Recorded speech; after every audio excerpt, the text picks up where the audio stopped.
নেত্রকোনা জেলা শহরের বড় বাজার এলাকায় ভয়াবহ অগ্নিকাণ্ডে পড়ে গেছে ৬টি পাইকারি দোকান ও গোডাউন সহ ৩টি বসতঘর। আগুনে ইলেকট্রনিক্স, ক্রোকারি, সিরামিক ও জুতার দোকান সহ বিভিন্ন ব্যবসা প্রতিষ্ঠান ক্ষতিগ্রস্ত হয়েছে। ব্যবসায়ীদের প্রাথমিক হিসাবে ক্ষয়ক্ষতির পরিমাণ ৬ কোটি টাকার বেশি।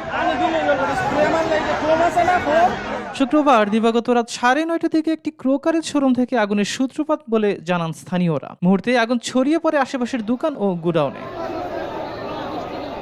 খবর পেয়ে ময়মনসিংহ নেত্রকোনার 7টি ফায়ার সার্ভিস ইউনিট ঘটনাস্থলে পৌঁছে আগুন নিয়ন্ত্রণে কাজ শুরু করে। তাদের সঙ্গে যোগ দেয় বিজিবি ও পুলিশ সদস্যরা। প্রায় ৩ ঘন্টার চেষ্টায় আগুন নিয়ন্ত্রণে আসে। তবে আগুন নেভাতে গিয়ে নেত্রকোনা ফায়ার সার্ভিসের ৩ সদস্য আহত হন। আগুনের সূত্রপাত ও ক্ষয়ক্ষতির প্রকৃত কারণ খতিয়ে দেখা হচ্ছে। খেলনা করে আগুন লাগছে, বুঝছে? প্রথম ভিতরে আগুন লাগছে, নামাজ পড়ে আমি আগে দেখতেছি কি শাটার খুলছে, খুলে যায় ভিতরে আগুন। 50 সাইডে মনে গেছে ভিতরে বাসা বাড়ি লই আস দোকান থেকে সূত্রপাত।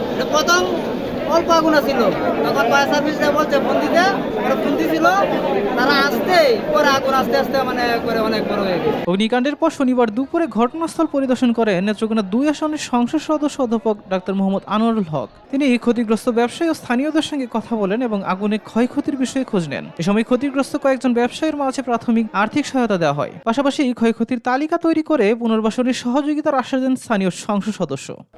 এখন এটা আসলে দুর্ভাগ্যজনক এবং আমি তাদেরকে সমবেদনা জানাই এবং সহমর্মিতা প্রকাশ করছি।